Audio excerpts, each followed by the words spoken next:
इस कार्यक्रम के पुण्यार्चक हैं निवेदक सकल दिगंबर जैन समाज, सतना, मध्य प्रदेश।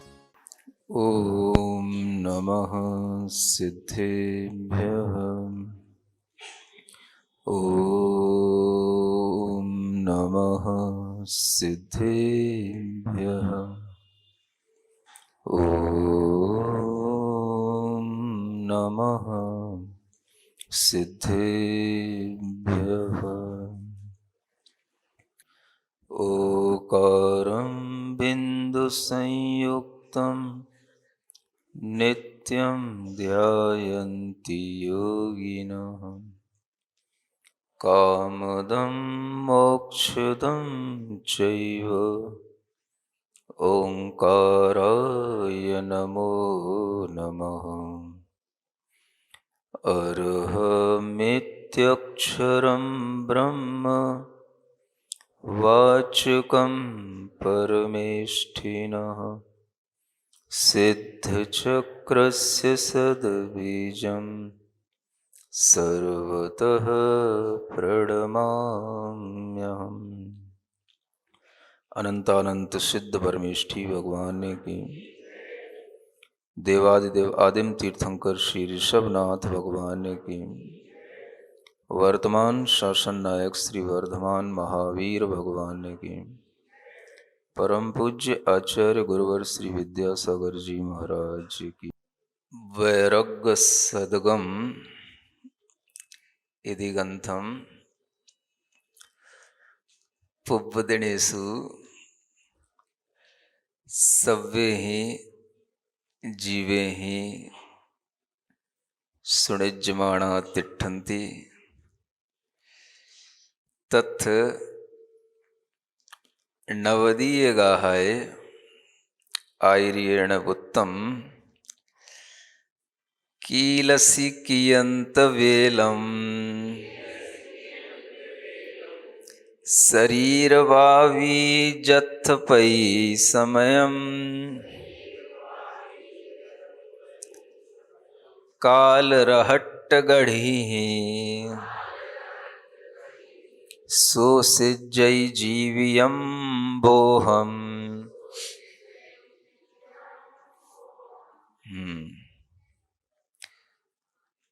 मम शरीरम वावी सरिसम होदि। किम सरिसम? वावी जथ पै समयम सव्वे जीवा कीड़न्ति अथ आयर्य देवो कहेदि कियंत वेलम अम्मी शरीरे कीड़सी कीलसी काल रहट्ठ गणी ही कालस्य रहट्टेण पड़ी समयम पड़ी घड़म आउखेण जीवी अंभोहम सोसिज्जई। प्रति समय काल की रहट से यह जीवन का जल सूख रहा है। जब ये जीवन का जल सूख रहा है तो इस शरीर की वापी में या वामी में कितनी देर तक क्रीड़ा करोगे,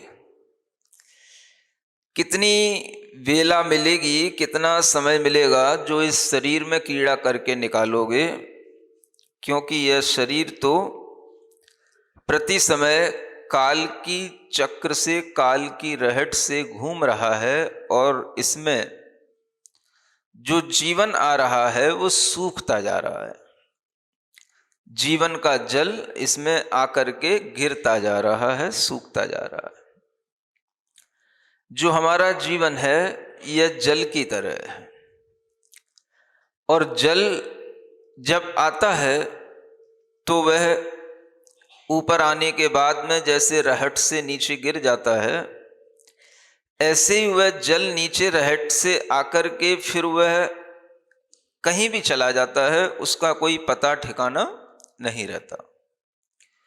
ठीक इसी तरह आचार्य कहते हैं कि इस शरीर की वापी में यह जल जो भरा हुआ है आयु कर्म का, यह प्रति समय निकल रहा है, इसलिए इस नश्वर शरीर में क्रीड़ा मत करो, अविनश्वर आत्म तत्व की ओर देखो।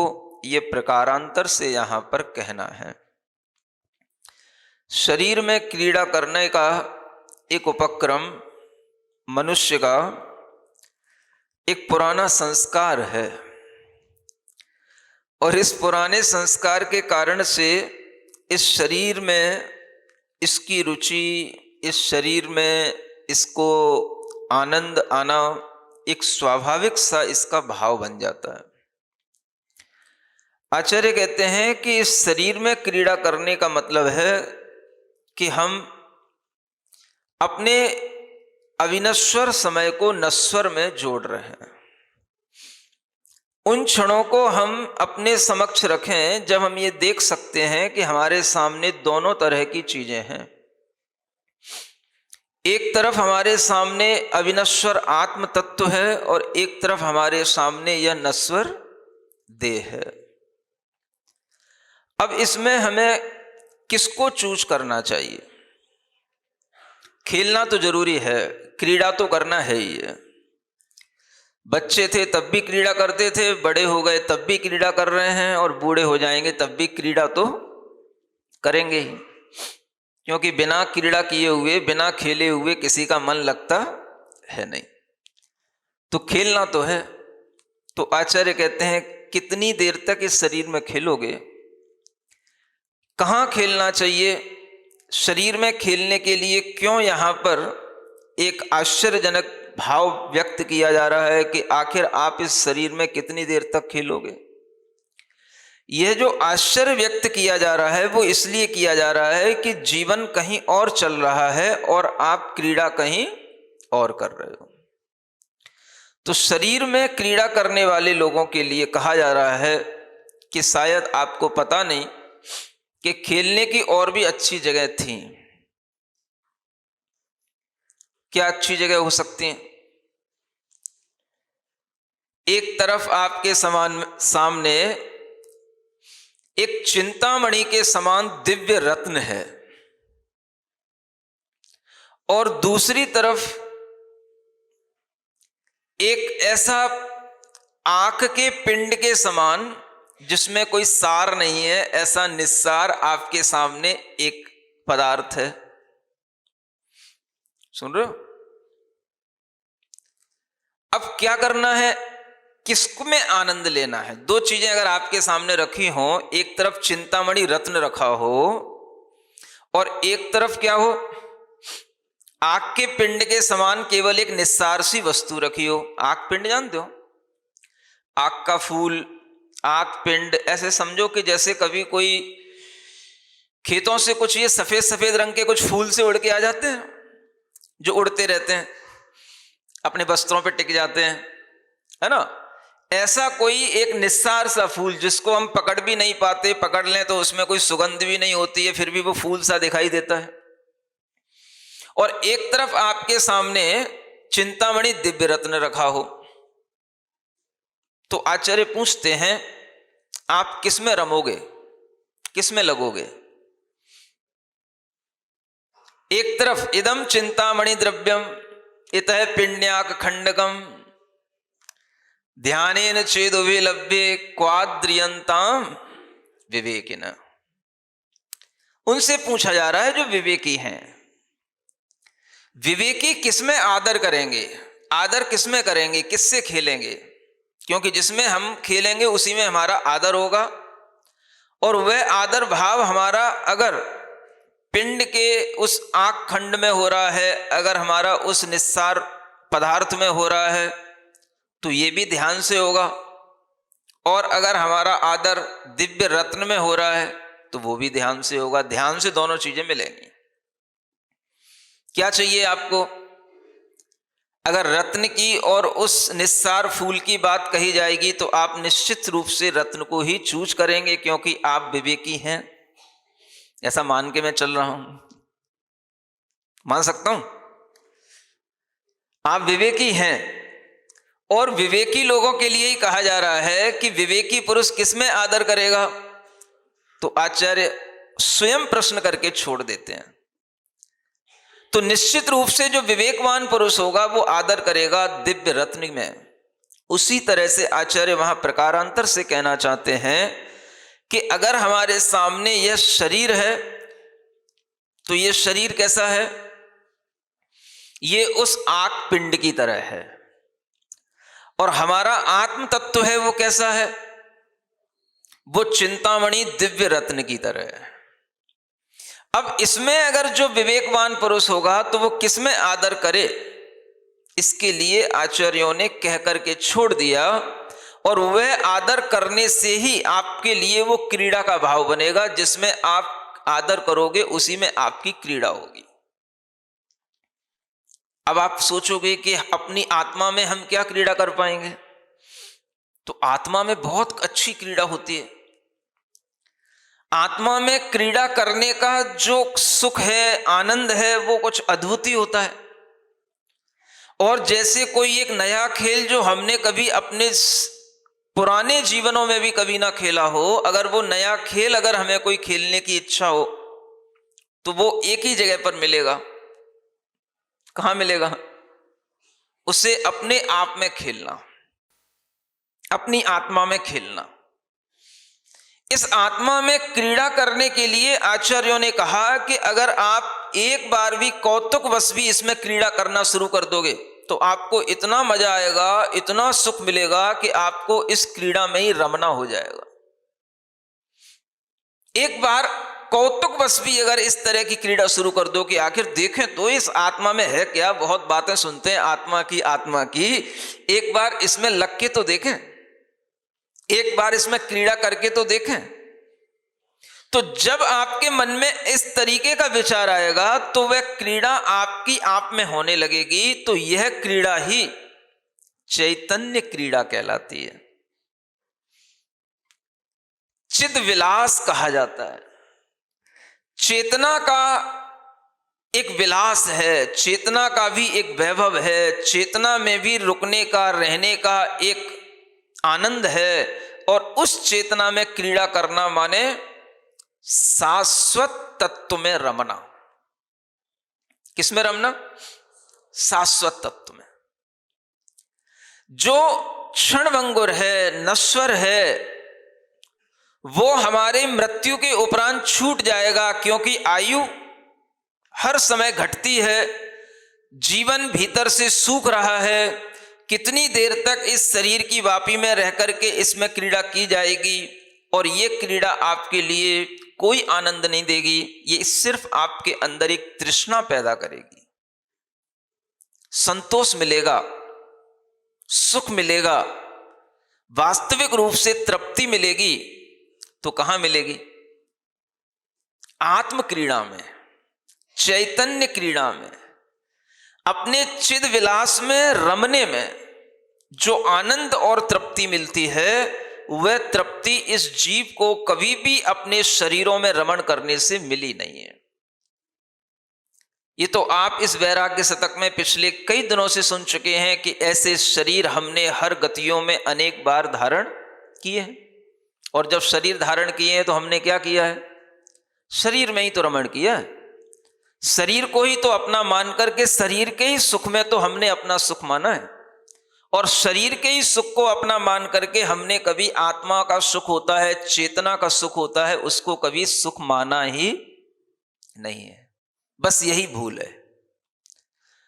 इस भूल को बार बार सुधारने के लिए आचार्य कहते हैं, इस शरीर में कब तक सुख मानोगे, इस शरीर में कब तक क्रीड़ा करोगे, इस शरीर में कब तक रमण करोगे? इस शरीर में रमण करने जैसा कुछ है नहीं। अगर कल अष्टपाहुड़ पढ़ा होता, शाम को बैठे होते तो पता पड़ता कि इस शरीर में क्या क्या है। पित्त अंत आते हैं, पित्त है, फुफ्फस फेफड़े हैं, कलेजा है, हृदय है, श्लेष्मा है, कफ है, लार है, क्या क्या है? और बोलो, मल है, मूत्र है, रुधिर है, आंव है, पीव है, क्या है और बताओ? कौन सा अमृत टपक रहा है? कहां से अमृत टपकता है तो बताओ। इस शरीर में क्या है? विवेकी पुरुष थोड़ा सा विचार तो करे कि जहां इस शरीर में इसका इतना राग उत्पन्न हो रहा है, इस शरीर में इतना रागान्वित होकर के दुखी होता है, इस शरीर में क्रीड़ा करने लायक ऐसा क्या है, रमने लायक ऐसा क्या है? अगर इसी में रमने लायक होता तो विवेकी लोग इस शरीर से मोह क्यों छोड़ने का पुरुषार्थ करते? महापुरुष हमेशा इसी भाव में जीते हैं कि जो हमारे सामने यह दिखाई दे रहा है, यह जो नश्वर देह दिखाई दे रही है, हमें इससे ऊपर उठना। जब हम इस शरीर में क्रीड़ा करते हैं, पुरुषार्थ करते हैं, अपने लिए भी सुख मिलता है, दूसरे के लिए भी सुख मिलता है, और उस सुख के उपरांत भी कभी कभी पुत्र उत्पत्ति हो जाती है, पुत्री उत्पत्ति हो जाती है, और फिर भी वह उत्पत्ति होने के बाद जरूरी नहीं है कि हमें उस पुत्र से पुत्री से सुख मिल पाए। मल्लप्पा का नाम सबने सुना है? सुना है? थोड़ी सी बात अनासक्त महायोगी की भी कर लेते। अब आप देखो, धर्मात्मा पुरुष भी पुरुषार्थ करते हैं, जीवन मिला है, सब जी रहे हैं, हमको भी वैसे ही जीना पड़ता है, करते हैं। आपको पता होना चाहिए कि आज तो आपको दिखाई दे रहा है 4 पुत्र, लेकिन इससे पहले भी उनके पुत्र और पुत्री और भी हुए थे जो मरण को प्राप्त हो गए। पहले सबसे पहले एक पुत्र हुआ जिसका नाम रखा गया, क्या था? कोई बताएगा? अब आपसे पेपर में ही पूछेंगे जब अनासक्ति होगी, पेपर होगा। उसका नाम रखा गया था चंद्र कुमार। 6 महीने केवल जी पाया, मृत्यु हो गई। उसके बाद में एक पुत्री उत्पन्न हुई जिसका नाम था सुमन।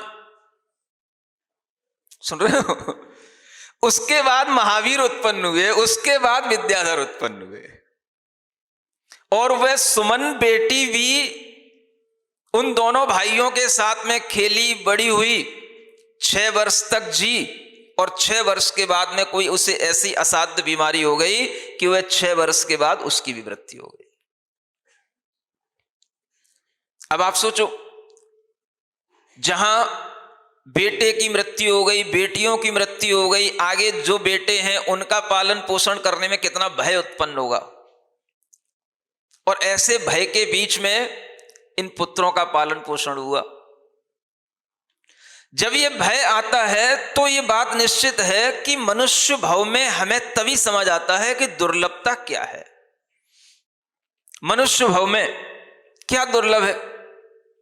मनुष्य भव को पाना दुर्लभ है, मनुष्य जीवन को पाकर के जीना दुर्लभ है, और जीते हुए भी पूर्ण आयु जी लेना दुर्लभ है, और पूर्ण आयु निरोगता के साथ जी लेना दुर्लभ है, और उस निरोगता के साथ में सम्यक ज्ञान के साथ जीना तो और भी दुर्लभ है।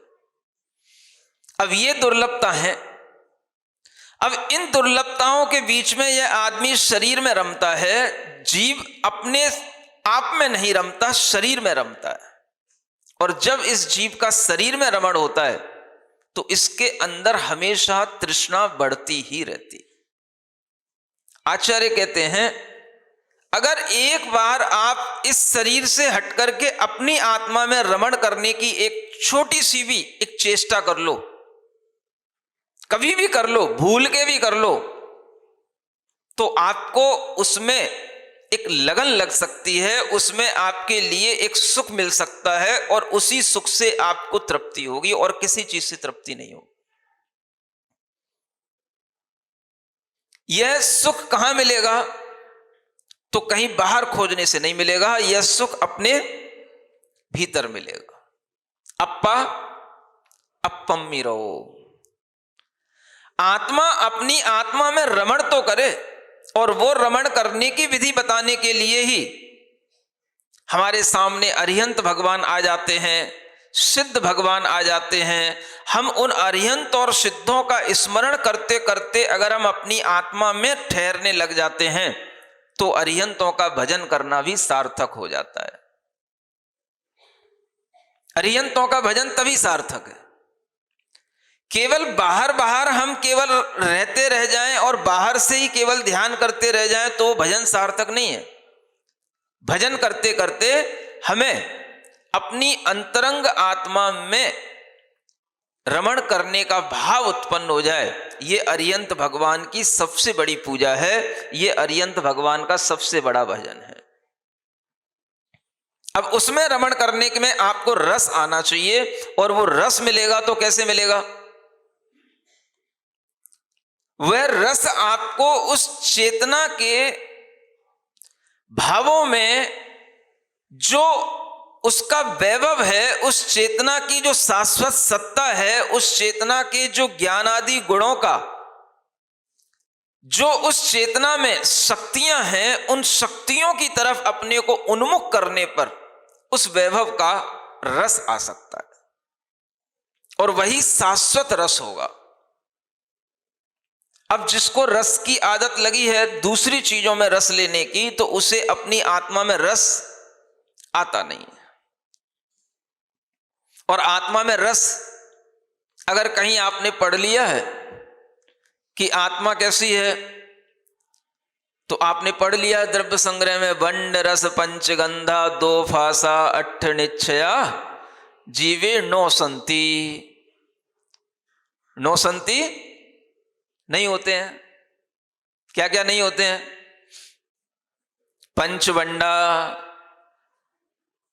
पंचरसा, दो गंधा, अट्ठफासा, जीवे न संति। अब आपने पढ़ लिया भाई आत्मा में तो रस 5 प्रकार के रसों में से कोई रस है ही नहीं, तो फिर क्या सोचोगे आप? ना आत्मा में खट्टापन है, ना मीठापन है, ना कड़वापन है, ना चरपरा है, ना कुछ कसायला है। आत्मा में कोई रस ही नहीं है। तो अब क्या करें?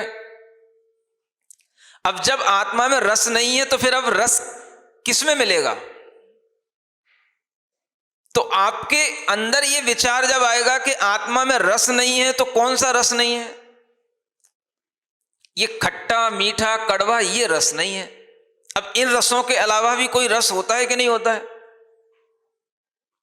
वो रस आपकी अनुभूति में तब आएगा जब आप अपनी आंखें बंद करेंगे। वो रस आपके अनुभव में तब आएगा जब आप अपने अंदर ये सोच के बैठेंगे कि मैं इस आंख पिंड से अपना मोह हटा करके चैतन्य पिंड में अपना अनुराग रखूंगा, चैतन्य पिंड की ओर अपना भाव लगाऊंगा। इस विषय में जब आपका रस आएगा तब उसका रस झरेगा। और वो रस कभी कभी इसीलिए नहीं झर पाता कि हमें जो दुनिया में बाहर रस दिखाई दे रहा है उसी में रस आता है, तो हमें भीतर का रस कभी मिलने का विचार नहीं आ पाता है।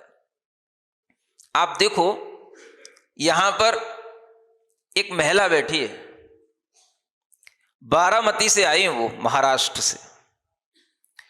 दोनों नेत्रों से उन्हें दिखाई नहीं देता, लेकिन उन्हें सुन सुन करके याद करने की, इतना श्रुत ज्ञान को अपने अंदर धारण करने का इतना रस आता है कि उन्हें कुछ भी बता दिया जाए वह हर चीज उन्हें याद हो जाती है।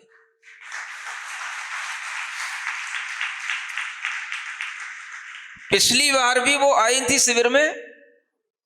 तिथ्यर भावना एक ग्रंथ है, प्राकृत में लिखा हुआ, उसकी गाथाएं उन्होंने याद कर ली। तिथ्यर भावना ग्रंथ, उसकी गाथाएं याद हो गई उनको। कोई भी ग्रंथ उन्हें पढ़ा दिया जाए, सुना दिया जाए, याद हो जाता है, दिखाई नहीं देता। लेकिन आप चेहरा देख लेना कितना प्रसन्न दिखाई देता है, आप भी उनकी प्रसन्नता देख करके प्रसन्न हो सकते हो। अब आप देखो कि हम रोते रहें, हमारे पास आंखें नहीं है, हमें दिखाई नहीं देता है, हम रोते रहें, तो रोते रहो, कौन तुमको चुप कर सकता है। अगर हमारे पास इतने अभावों के बावजूद भी भीतर से कोई रस आ रहा है, तो इसी रस को कहते हैं जिनवाणी का रस। इसी रस से आत्मा का रस उत्पन्न होता है, तो वह रस हमारे अंदर एक आनंद पैदा करता है। और इस तरह का अगर हम दुर्भाग्य भी कहें, तो ये दुर्भाग्य भी सौभाग्य के लिए होता है, जिसके कारण से हम ऐसे नेत्र विहीन होकर के भी अपने भीतर के नेत्र खोल पाते हैं। वह सम्यक ज्ञान के नेत्र खुलने का यह सौभाग्य मिलता है, जिसे तीसरा नेत्र कहते हैं। दो नेत्र तो सबके पास हैं, तीसरी आंख खुलनी चाहिए। सम्यक ज्ञान में रस आना, जिनवाणी की बात सुनने में रस आना, भीतर से अपनी चिंतामणि सदृश उस आत्म तत्व में रस आना, इस तरह का रस आने का जब विचार बन जाए, तो उसी का नाम है सम्यक दर्शन की अनुभूति, सम्यक ज्ञान की भावना।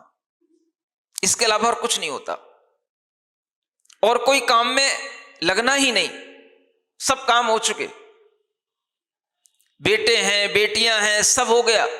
अब इसी में रस आना। अब ये जो रस आ रहा है, ये रस कहां से आ रहा है? अब हम कहें कि भाई आत्मा में रस नहीं होता, नहीं होता, ठीक है, लेकिन जो होता है वो अद्भुत होता है। वो कौन सा रस है? तो अद्भुत रस है। 9 रसों में एक अद्भुत रस भी होता है, सुन रहे हो? तो आत्मा में कौन सा रस है? अद्भुत रस है, शांत रस है। ये रस आत्मा में बहते हैं।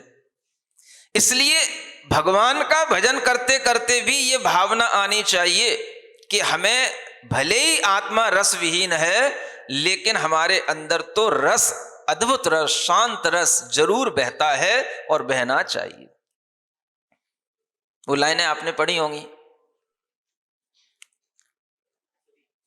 रस विहीन आत्म रस अनुपम, रस विहीन आत्म रस अनुपम, निज अनुभव रसिया रे, निज अनुभव रसिया रे, एक बार चाखे जा रस जो, एक बार चाखे जा रस जो, लगे भोग रस खारे, अरिहंत भजन कर प्यारे, अरिहंत भजन कर प्यारे, जा करने ते पातक भाजे, जा करने ते पातक भाजे, दूर होय अंधियारे, अरिहंत भजन कर प्यारे, अरिहंत भजन कर प्यारे। ऐसे अरिहंत का भजन कर प्यारे। प्यारे लाल प्यारे लाल भी एक नाम होता है ना, हाँ, लक्ष्मीकांत, प्यारे लाल तो सबको याद है। मैं प्यारे तुमको बना रहा हूं, तुम हमारे प्यारे हो। अभी तक तो तुम अपनी पत्नी के प्राण प्यारे थे, अब तुम हमारे प्राण प्यारे हो रहे हो।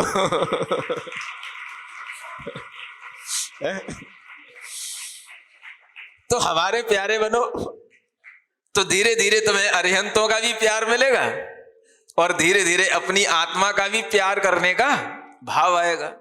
आखिर कब होगा? अपनी आत्मा से प्रेम करना, अपनी आत्मा का प्यार अपने अंदर अनुभूति में आना, ये सब तभी संभव है जब हमें अरिहंत भगवान से सच्चा प्यार होने लग जाए। और जब प्यार होने लग जाएगा तो फिर आपके लिए ये उपाधि मिली जाएगी, प्यारे लाल। लगने की जरूरत नहीं है, फिर तो सब लाल ही लाल है।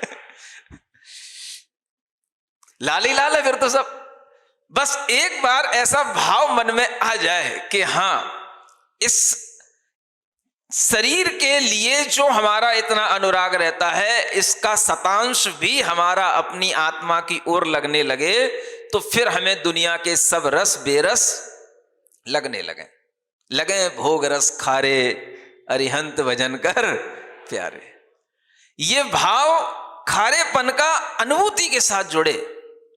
जब एक रस की अनुभूति होगी तब दूसरा रस खारा लगेगा। अभी तो आपने एक ही रस खारे को ही मीठा समझ लिया है, और जिसमें रस है उसको आपने बेरस समझ लिया। वो तो रस है ही नहीं, उसमें बंडरस पंचगंधा न संती, वो आपने ऐसे मान लिया, उसमें रस है ही नहीं।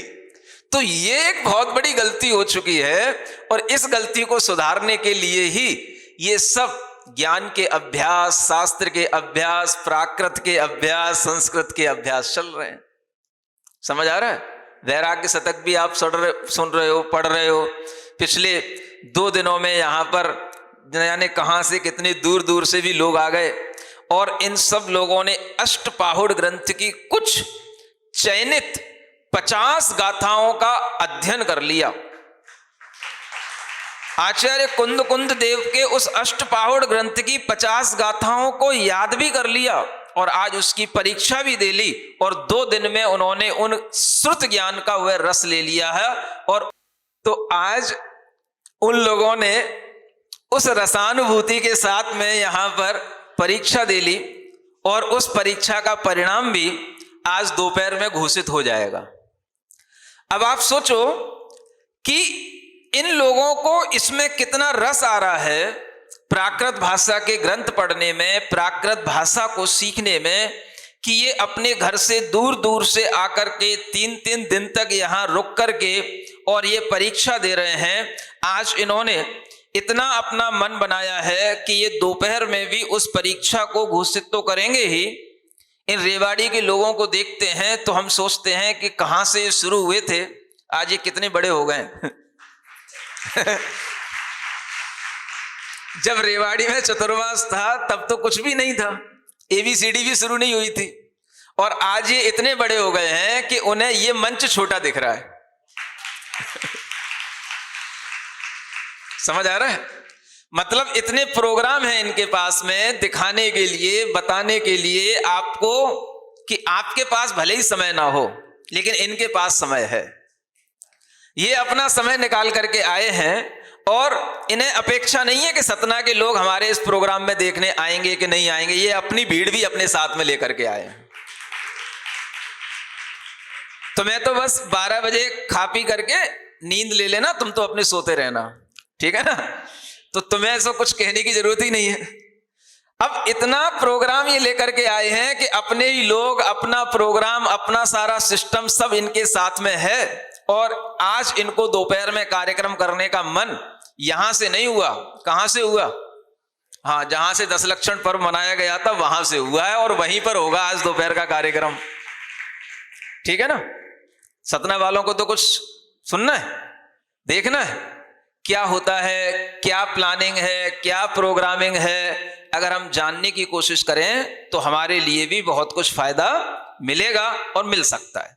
रस आने की बात, ये रस जो हमारी निद्रा का रस है, ये रस थोड़ा सा चेंज हो जाए, आलस्य का रस है, ये रस चेंज हो जाए, जो हमारे अपने धन में मोह का रस है, ये रस चेंज हो जाए, तो थोड़ा सा हम 1-2 घंटे का समय निकाल पाएं और उसमें कुछ अपना रस डाइवर्ट करें, तो कुछ और भी अद्भुत रस आपको मिल सकता है। चंद्रसेन जी बैठे हैं, पूछ रहे हैं, महाराज कविता सुनाने का रस किसको आता है? कविता में कौन सा रस झरता है? कविता सुनाने का रस उस रसिक को आता है जो रसिक पहले कविता बनाता है, और कविता बनाने के बाद में वह कविता सुनाता है, और कविता सुनाने के बाद में उसे सबसे ज्यादा रस तब आता है जब उसके सामने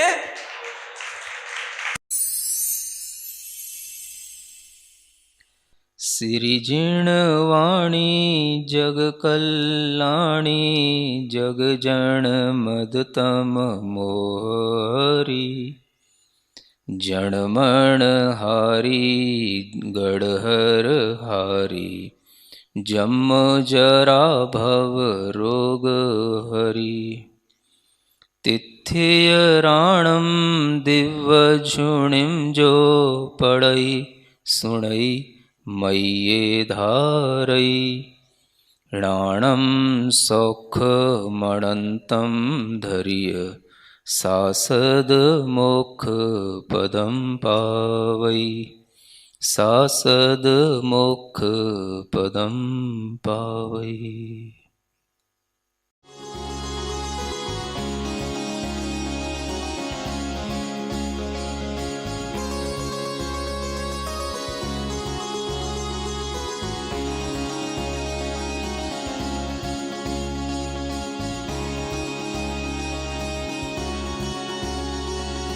इस कार्यक्रम के पुण्यार्चक हैं निवेदक सकल दिगंबर जैन समाज, सतना, मध्य प्रदेश।